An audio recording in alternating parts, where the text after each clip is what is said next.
O Estado penal ele pode ser trabalhado em diversos conceitos, sobre vários ângulos. Eu vou preferir trazer aqui para vocês, né, a noção mais aproximada do Zaffaroni. Eu preferi trabalhar como recorte a hipótese do Estado penal, né, vinculado primeiramente àquele programa criminalizante.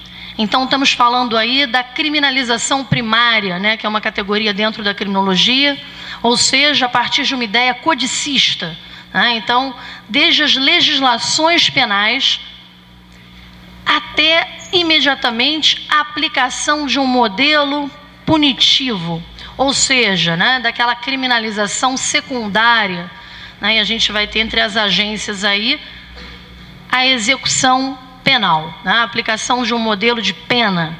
Então, dentro desses dois critérios é que vamos tentar pensar um pouco no Estado penal. A construção desse Estado penal aqui no Brasil, ela vai se pautar sempre, né, buscando pensar, tanto no seu programa criminalizante, como na execução das penas, vai procurar pensar categorias que integram substratos sociais inferiores, não é? Então, as classes subalternas da população. Isso sempre aconteceu. Se nós imaginarmos desde o início do Brasil, não é? Logo que foi descoberto, nós vamos ter a primeira ingerência de legislação aqui, na verdade ainda muito pioneira, quer dizer, porque a gente tinha um modelo português, as ordenações afoncinas, lá de 1446, que poderiam ter tido aplicação no Brasil, mas não tiveram. Depois as manuelinas de 1521, né, que bateriam ali pelo prazo, com o descobrimento do Brasil pelos portugueses, mas não tiveram incidência. E aí a gente começa, então, a observar, de fato, efetivamente, a primeira jurisdição criminal que foi exercida aqui. Ela foi exercida por Martim Afonso de Souza, a partir de uma carta régia que ele teria recebido, né, de D. João III. Então, essa carta lhe outorgava uma possibilidade de aplicação de penas. E notem, nesse primeiro modelo de aplicação punitiva, ele poderia punir qualquer indivíduo, inclusive com a pena de morte, desde que esse indivíduo não fosse um fidalgo. Então, a gente já nota claramente essa distinção, não é, quanto à categoria de indivíduos. Depois, se nós pegarmos o primeiro diploma, não é, punitivo do Estado penal, né, e essa matriz ibérica que foi aplicada veementemente aqui no Brasil, que foram as ordenações filipinas, né, de 1603, de D. Felipe II, quando elas foram aplicadas aqui, elas também tinham alguns dispositivos específicos que caracterizavam essa diferença na aplicação da pena. Ou seja, não poderiam ser trazidos a ferro indivíduos que fossem fidalgos. Do mesmo modo, a pena de morte na fogueira, não é, que era a pena máxima aplicada na época, ela não poderia incidir em doutores em direito. Vocês veem que vocês estão aí, né, bem colocados. Doutores em direito escapavam disso. Além disso, né, doutores na questão canônica, né, os membros eclesiásticos. Tínhamos incluída toda a hierarquia dentro da nobreza, né? Então, o dispositivo, né, o título 120, ele traz essa mensuração. Crime de adultério nas ordenações filipinas, nós tínhamos uma diferenciação estratégica na punição. Se o indivíduo, né, a mulher adúltera sempre era punida com pena de morte, mas, não é, o adúltero não seria punido com a pena de morte se ele tivesse uma condição social superior à do marido dela. Ou seja, se ela fosse casada com um peão, à época o nome peão, né, sempre designado no código, era um dos indivíduos mais humildes que andavam a pé, né? Eles não tinham cavalos, não andavam a cavalo. Então, se ela tivesse um marido peão e arrumasse um amante escudeiro ou fidalgo, né, nesse caso, nenhum deles seria punido com a pena de morte. Nele, as penas não fariam execução, salvo a pena de multa. Então, são alguns elementos, né, que nos permitem observar né, como as penas eram aplicadas, exceto crimes muito graves, lesa majestade, sodomia, né, que também eram punidos com pena de morte, feitiçaria, que estavam inclusos nessas ordenações filipinas.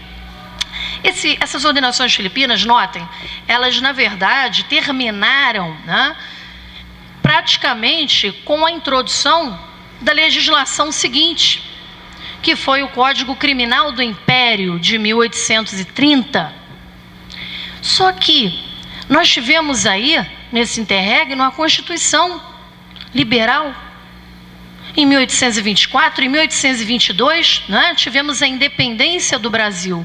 E ainda assim foi votado numa Assembleia Constituinte que o Código, né, até que o Código de 1830 fosse elaborado, nós teríamos uma prorrogação desse estado punitivo penal, né, em que os suplícios incidiam sobre as categorias de indivíduos, as penas corpóreas eram aplicadas. Nós não chegamos a ter aqui no Brasil nenhum tribunal da Inquisição, mas a Inquisição se fez presente, o Estado Penal aqui também foi muito forte. Nós tivemos várias visitações do Tribunal do Santo Ofício, então as visitações na Bahia, desde 1591, depois tivemos em Pernambuco, até o século XVIII nós ainda tivemos no Pará essas visitações, fora as inquirições, inclusive Rio de Janeiro, Maranhão, sofreram. Ou seja, essa ingerência, de uma jurisdição criminal que era compartilhada entre igreja e Estado, até mesmo com o Brasil independente. Além disso, quer dizer, nesse período em que nós começamos a trazer essa nova legislação, que foi o Código Criminal do Império de 1830, que foi elaborado por Bernardo Pereira de Vasconcelos, essa legislação ela vai ter uma preocupação bem grande, em punir especificamente e regular a punição dos escravos. Porque mesmo com a Constituição Liberal, que você violava, buscava abolir as penas físicas, os escravos eram entendidos como uma categoria à parte. Então, os escravos sempre foram punidos com todo o rigor e nós apenas regulávamos o número de açoites, por exemplo, como no artigo 60, que permitia apenas 50 açoites por dia para um escravo. O controle penal, que era doméstico, tão bem retratado por Gilberto Freire, ele paulatinamente ele vai sofrendo uma transição e tornando-se do Estado. Então, aquele escravo que era punido, ficando no tronco, com palmatória, dentro da senzala, ele agora passará a ser punido no espaço público. Então, os pelourinhos que se colocam, hoje, por exemplo, onde é a FRJ, nós tínhamos ali na Praça da República, onde é a Faculdade de Direito, nós tínhamos ali funcionando um pelourinho. Dezenas de escravos eram açoitados toda semana naquele pelourinho, e em tantos outros lugares do Rio de Janeiro. Além disso, esse controle penal, ele foi passando para o Estado da escravidão, esse controle penal da escravidão foi paulatinamente sendo deslocado para o Estado. Então, na praça pública, nós ainda temos a ingerência do senhor de engenho, que é aquela pintura clássica do Debré, de um senhor de engenho jogando uma moeda no chão, e imediatamente um capitão do mato açoitando um negro naquele pelourinho. Essas categorias de indivíduos que eram perseguidos, especialmente nós temos que nos situar aqui nesse contexto, em 1850 nós tínhamos aqui no Rio de Janeiro a maior população de escravos de todo o mundo fora da África, de negros fora da África, nessa condição de escravos. Então, era algo bem ameaçador no imaginário das elites brancas, naquilo que o professor da Unicamp, Sidney Chalub, chama de medo branco das almas negras. E, a partir daí, a repressão à escravidão e esse controle penal, esse controle do Estado, vai se acirrando e se recrudescendo cada vez mais. Depois disso, os negros serviram, inclusive, como tigres. O Estado passa a querer tutelar isso, transportando fezes, já que nós não tínhamos um sistema de esgoto para realizar essas tarefas, eles levavam em grandes baldes os dejetos dos indivíduos, e aquilo, né, caía na sua pele negra, eles ficavam manchados e eram chamados de tigres. Então, o Estado penal começa a buscar ter uma ingerência cada vez maior e, inclusive, aplicar penas aos escravos, coisa que antes os senhores não queriam, né, de engenhos, e depois, já no início, né, da construção urbana aqui no Rio de Janeiro. Um outro elemento interessante a gente perceber nesse contexto, os primórdios do lançamento ali dentro do Brasil, né, dos modelos penais prisionais. Então, a gente vai começando mais ou menos em torno de 1833, né, a ter o primeiro grande modelo de sistema penitenciário. Porque antes a gente tinha aqui, né, quanto ao sistema penitenciário, aquelas chamadas casas, ou as chamadas cadeias velhas, né, que eram um dos modelos mais comuns pelo Brasil de prisões, né? Casa de câmara e cadeia, que nós tínhamos também em várias localidades, o Aljube aqui no Rio de Janeiro, que funcionava ali na Rua do Acre, né? Que também foi aí do iníciozinho do século XVIII. Mas enquanto sistema penitenciário organizado, nós vamos começar efetivamente com a Casa de Correção da Corte, que ficava ali no complexo Frei Caneca. Muitos de vocês já devem ter passado, foi desativada, né, mais recentemente. E em 1833 começaram as obras que terminaram, né, em 1850. E foi a primeira tentativa de implantação do modelo panóptico prisional aqui. Muitos escravos foram conduzidos, né, a esse modelo, tendo que se adequar à disciplina de trabalho. E as primeiras tentativas de conduzirmos o trabalho para dentro do cárcere e utilizando o próprio Estado penal para adestrar os indivíduos ao trabalho, com as 5 oficinas introdutórias de trabalho pela primeira vez trazidas ao Brasil. Então, foram alguns desses elementos. Mais adiante, né, a gente passa a observar a transição, né, histórica disso, com o período já da República, e antes dela, a libertação dos escravos. Então, quando a gente, em 1888, tem a abolição dos escravos, e no ano seguinte nós vamos ter a proclamação da República, vem um novo Código Criminal, em 1890. Esse Código Criminal, curioso é que o autor dele, né, ele, que era o Batista Pereira, ele já vinha fazendo um trabalho de revisão ao Código Criminal do Império. Ou seja, nós mudamos do Império para a República, mas o indivíduo que ia fazer a própria revisão, né, no Império, ele mesmo é convidado para fazer um novo código no período republicano. Quer dizer, as coisas não mudariam muito efetivamente.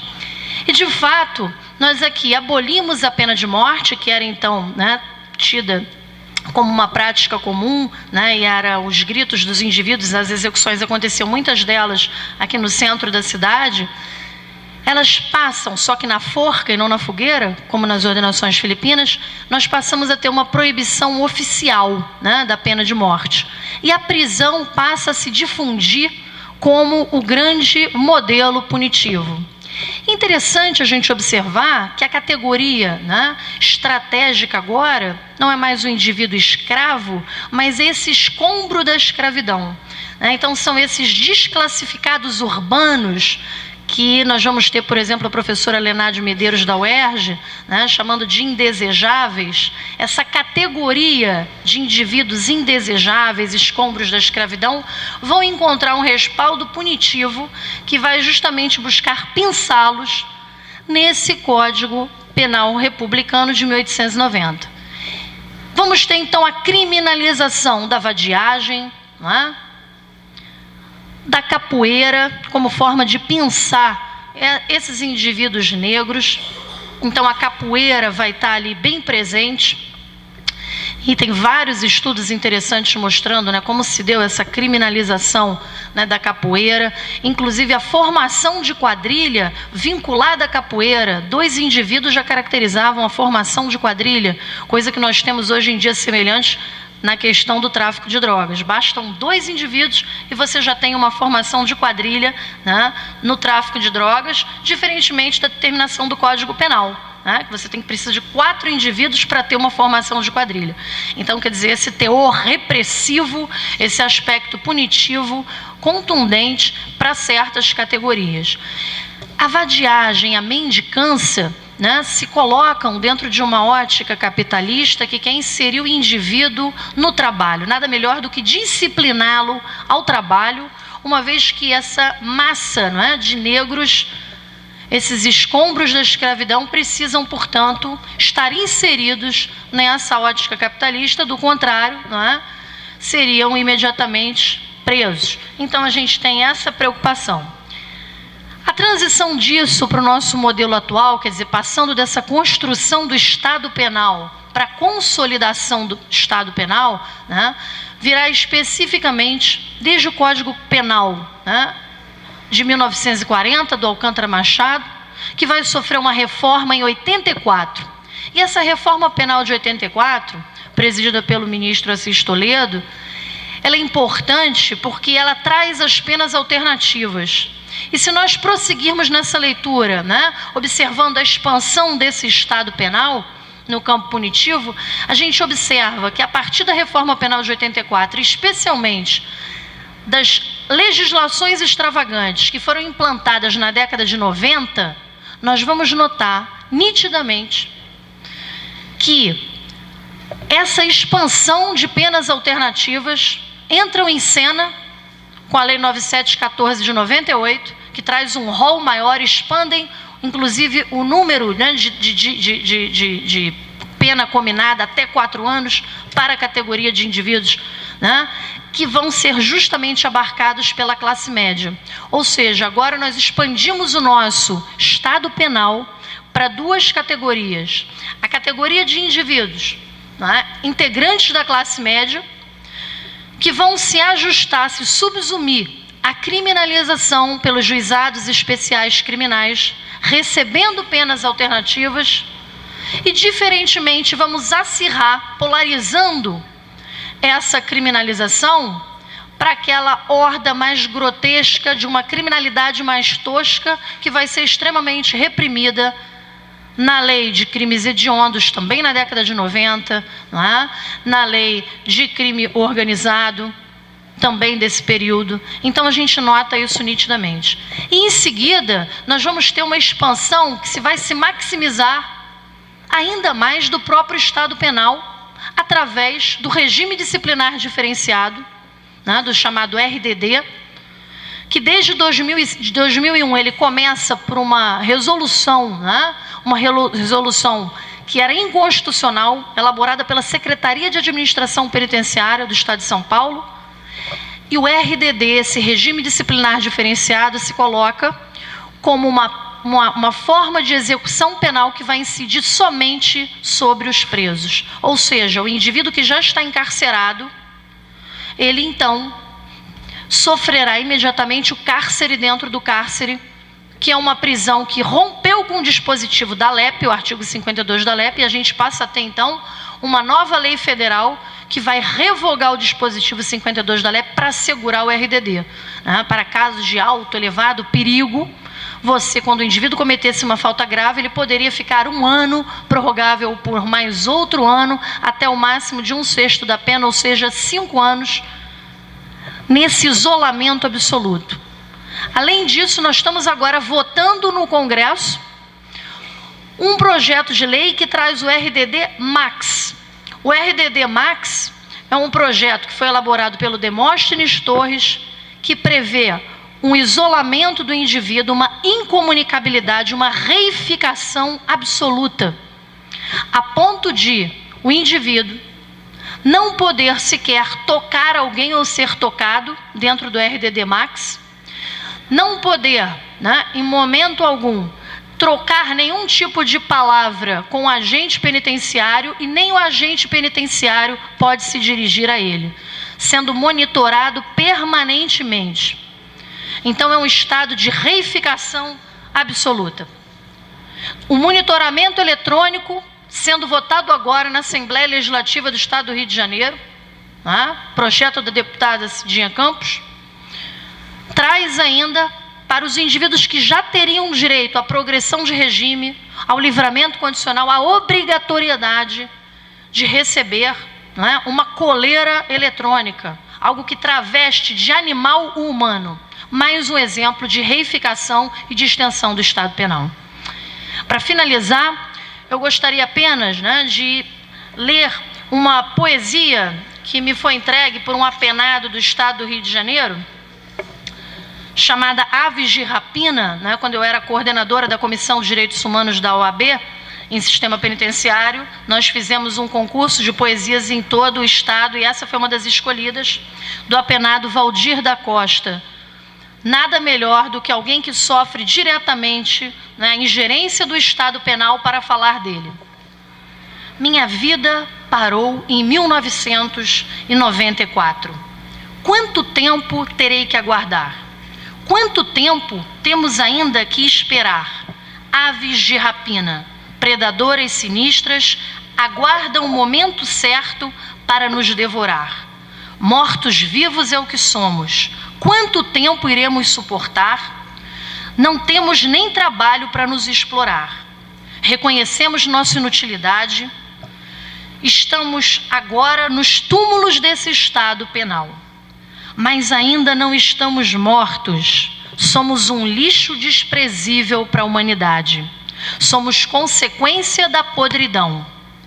Essa mesma podridão vai te alcançar. Porque a humanidade apodreceu e não percebeu. Tentam separar o porco da lavagem. Impossível. No Estado penal capitalista, somos todos selvagens. Somos aves de rapina. Obrigada.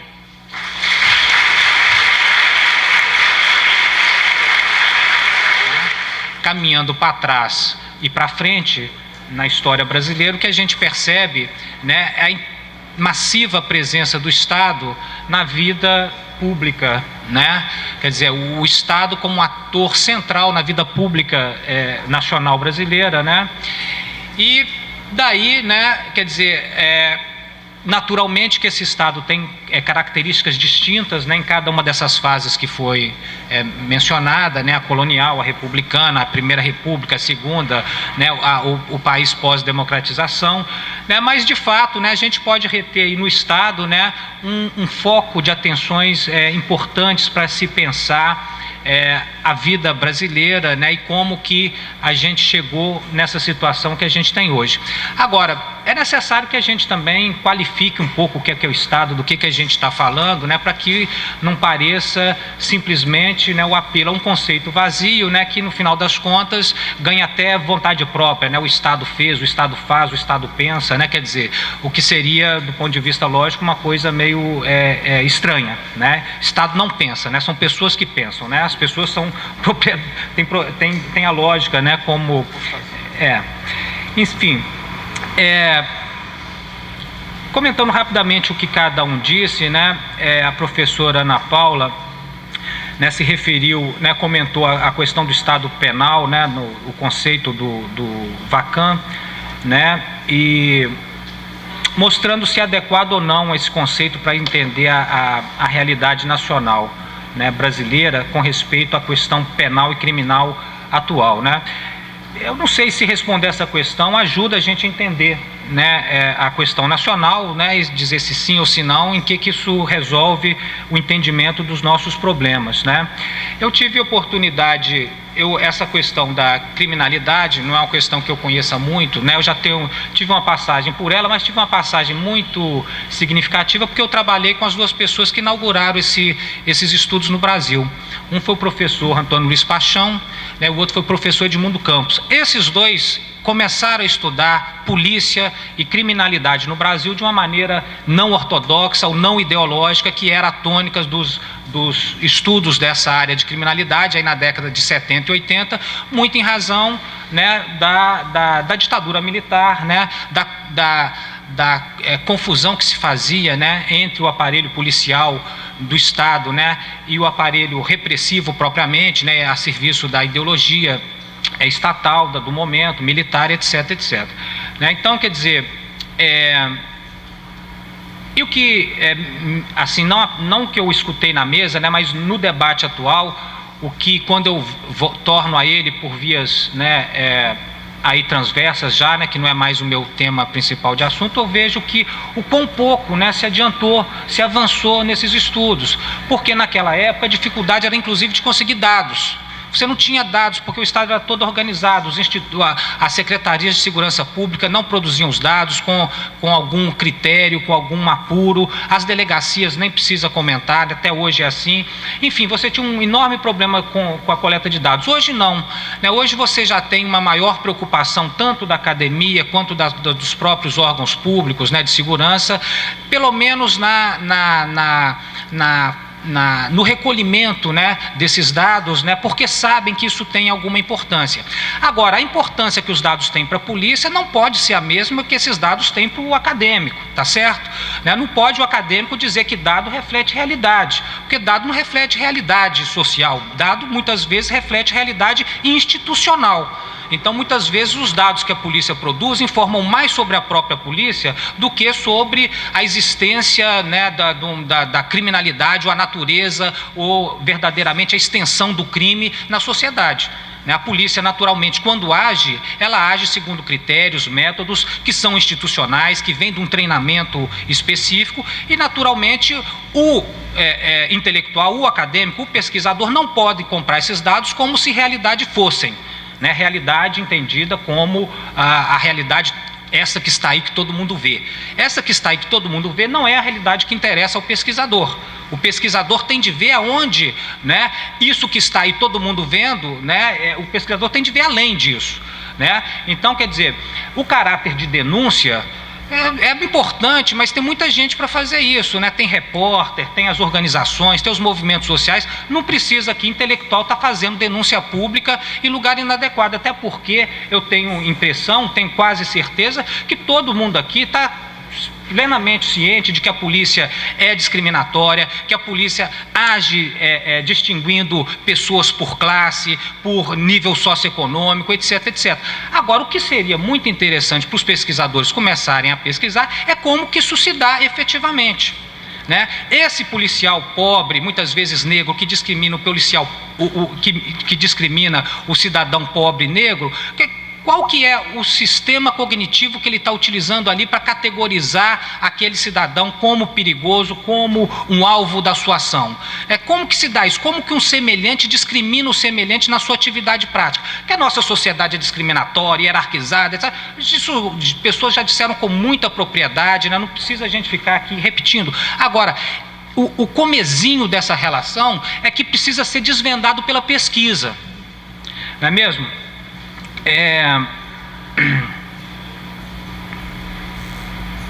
Então, quer dizer, esses problemas, como a polícia age, como ela produz seus dados, né, como que ela interpreta, né, os comandos de uma sociedade hierarquizada, como que isso dá na prática, eu acho que seria alguma coisa muito importante de se estudar, pouco importante se a gente está no estado penal, policial, se Luc Vacan disse ou deixou de dizer, quer dizer, eu acho que isso não interessa tanto para a gente entender questões que são importantes para serem deslindadas na nossa situação. É claro que o Brasil é diferente dos Estados Unidos, é uma loucura querer comparar o que se passa nos Estados Unidos com o que se passa aqui. Isso é uma loucura, não é mesmo? Então, quer dizer, enfim, o Wilton Leonel, né, na exposição dele, muito interessante, né, porque ele pega uma coisa que é recorrente na academia. O primeiro documento fundacional de um país, né, de uma república, é a Constituição. Em seguida seriam o quê? Os códigos, né, segundo o modelo aí oitocentista, né, de nação, né, seriam os códigos legais. Quais códigos? O Código Civil, o Código Penal, o Código Comercial. Né, são as primeiras empreendimentos, né, no sentido de dar, vamos dizer assim, as identidades, né, os registros de nascimento do novo país. E não por coincidência, não por acaso, né, você consegue tirar rapidamente o Código Penal, é o primeiro dos primeiros que sai, né, o Código Comercial, né, e o Código Civil fica aí, né, até 1916 para ser efetivamente promulgado, né, quer dizer, por que é o Código Criminal que tem tanta facilidade, né? A Roberta lembrou aí do papel do Bernardo Pereira de Vasconcelos na elaboração da reforma do do Código, né, do Código Penal, e é uma coisa muito interessante, porque a discussão era o seguinte: deveria ter pena de morte ou não deveria ter, né? Quer dizer, como a representação de Pernambuco era muito forte, como eles vinham de uma experiência recente da Confederação do Equador, onde teve o assassinato lá, o enforcamento, a morte do Frei Caneca e de outros sediciosos importantes na cultura política local, a representação pernambucana vai frontalmente contra a pena de morte, mas aí o acordo é feito rapidamente quando se descobre que a pena deveria ser restrita aos escravos. Não pode matar ninguém não, mas os escravos podem, né? Quer dizer, você chega a consensos muito fáceis na elaboração de um Código Penal, porque efetivamente, né, quer dizer, e o Código Penal acaba assumindo o papel de documento da nação brasileira. Quer dizer, não a nação não nasce com o registro do Código Civil, nasce com o registro do Código Criminal. Esse aparece rápido, esse foi fácil de ser construído, etc., né? Então, eu achei muito interessante essa observação que o Wilton faz para o contexto de 30, né? Quer dizer, como que você invoca um aparato repressivo e policial na constituição de um projeto político, né? Isso já está bem antes, né? Já se pode ver o mesmo sentido, né? O mesmo viés, né? Para terminar, né? Para não me alongar muito, né? Quer dizer, eu acho que em tudo isso, quer dizer, quando a gente fala também do Estado, né, do Estado autoritário, do Estado central, etc., é necessário da gente lembrar também de um conceito importante, que é o conceito de legitimidade, né? Quer dizer, toda ordem política, por mais arbitrária que ela possa parecer e ser efetivamente com respeito a diversos grupos, ela tem que ter alguma legitimidade, senão ela não se sustenta. Qual que é a legitimidade do Estado brasileiro em cada um desses momentos em que foi evocado o papel do Estado como arbitrário, como excludente, etc.? Quem que está efetivamente comandando esse Estado? Que persiste até hoje, na verdade. Com relação à questão da pena de morte, né, que o professor Marcelo ponderou, né, é interessante só lembrar a vocês que nós tivemos, de fato, na legislação, né, criminal do Império, nós tínhamos essa permissibilidade de pena de morte, mas nós tivemos um caso que foi um caso emblemático que aconteceu em 1855, que fez com que na prática nós não tivéssemos mais a pena de morte sendo aplicada, né, que teria sido um equívoco cometido pelo imperador, no caso Mota Coqueiro, que na época era chamado de a Fera de Macabu, e por conta desse caso, né, o Mota Coqueiro, ele pedia clemência, interpôs um recurso de graça e o imperador indeferiu, então ele recebeu a pena de morte aqui no Rio de Janeiro. E logo após a sua morte, foi uma pena inclusive que foi aplicada com problemas, né? A forca arrebentou, ele foi meio estrangulado. Um tempinho depois, né, alguns meses, morreu Herculano, e o indivíduo no leito de morte chamou vários testemunhas para dizer que ele que tinha cometido aquele crime bárbaro em Macaé. Então, depois desse caso emblemático, D. Pedro II, ele sempre deferiu todos os recursos de graça que eram interpostos, não aplicando mais no Rio de Janeiro pena de morte. Então, de 1855, né, nós tivemos até o Código Republicano de 1890, que foi quem oficialmente, né, retirou a possibilidade de pena de morte da nossa legislação, mas na prática ela já não acontecia. Diferente do que vem acontecendo agora, né, por um Estado penal que, além de exterminar pela polícia, e é importante só essa questão, né, que está aqui sendo polemizado, é interessante que é uma questão de interpretação, né, do conceito de Estado penal, né? Quer dizer, de repente, nesse período que foi levantado pela professora no Estado do Rio de Janeiro, você pode ter tido um grau, né, de punição por prisão em flagrante um pouco menor, né? Mas os graus de prisão no Rio de Janeiro, paulatinamente nos últimos 10 anos, vem sofrendo aumento. Os dados do Ministério da Justiça dos últimos 10 anos mostram que a prisão mais do que duplicou. Hoje em dia o Brasil tem um estado penal punitivo, prisional, assustador. Nós temos mais de 500 mil de presos no Rio de Janeiro. No Brasil, né? Perdão, no Brasil. E o Brasil é o 4º país no mundo que mais prende. Então esse discurso de impunidade, ou a gente questionar, quer dizer, isso é grave. Americano, né, nos Estados Unidos, se colocam como o país que mais prende no mundo. O Estado Penal americano, não só você tem 2,5 milhões de presos, como nós temos prisão perpétua, nós temos pena de morte, né? E de cada 100 americanos, nós temos um indivíduo que está envolvido com o sistema penitenciário, né? O terceiro índice de investimento hoje, inclusive nos índices Nasdaq, é o sistema penitenciário, em ampla expansão. Nós simplesmente ampliamos as teias do nosso Estado punitivo, né? Então, nosso Estado penal, ele tem a polícia, né, exterminando, então matando de 1.000 a 1.500 aí por ano, sem contar aquelas delegacias, né, que são as delegacias que são, exato, que você não consegue computar o número de indivíduos, o número de mortes que também, às vezes, as extraoficiais, né, que não são contabilizadas nos autos de resistência, esses são os registros. Então, quer dizer, esses 1.000, na verdade, viram de 1.500 a quase 2.000, na realidade, por ano, no Rio de Janeiro. Então, isso é claro que é assustador. Eu queria colocar só algumas questões em relação ao debate da legitimação do sistema penal. O Zaffaroni coloca algumas questões importantes, que é em relação à estigmatização que passa pelo sistema penal, a seletividade e o próprio discurso da legalidade como legitimação do sistema penal que não se sustenta. Se a gente for observar, o sistema penal ele já é preparado para não comportar se todos os crimes fossem penalizados, se todas as pessoas que cometessem crimes fossem penalizadas, o sistema penal ele próprio não comportaria todas as pessoas dentro do sistema penitenciário. E aí isso gera uma seletividade nos tipos de crimes que estão sendo penalizados. A gente observa que dentro das prisões, a maioria dos crimes são crimes patrimoniais, que se dirigem a uma determinada parcela da população. E aí quando a gente observa o discurso da impunidade, a impunidade se dirige para determinados tipos de crime, mas para outros tipos de crime que atingem diretamente determinada parcela da população, o sistema penal tem sido muito efetivo.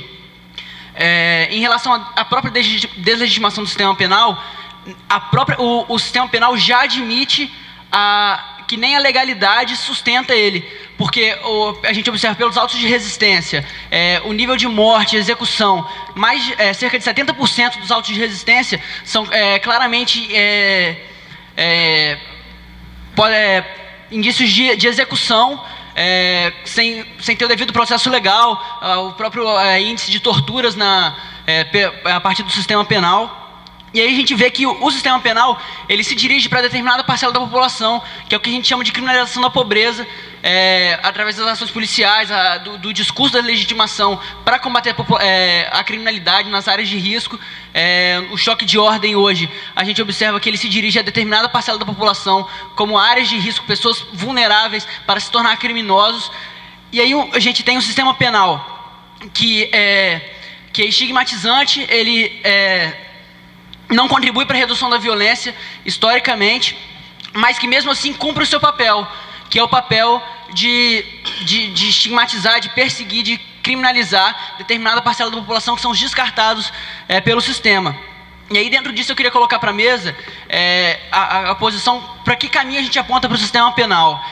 Seria o fim do sistema penal? O abolicionismo penal é pertinente dentro dessa construção do sistema penal que a gente tem, não só no sistema capitalista? É possível um sistema penal humanizante, ou o próprio sistema penal em si ele não comporta, ele se deslegitima por ser um sistema penal? O discurso abolicionista, ele é pertinente? Qual que é o teu nome? Lucas, desculpa.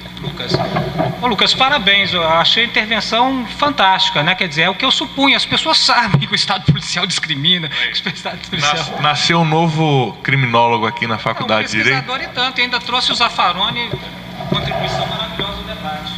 Lucas, eu vou me permitir ser um pouco autoritário, tá? Porque a sua pergunta, ela demanda um seminário diferente só para respondê-la, né? Então, já podemos, agora que nós começamos a interagir mais objetivamente na produção de novidades aqui na faculdade, eu acredito que o próximo seminário possa ter isso como tema principal, não é? Uma sugestão para o centro acadêmico, né? É a pergunta do século, diz o professor Wilton aqui, tá? Então, na verdade, eu agradeço muito a permanência de vocês, a presença, né? A vontade de estar aqui debatendo conosco.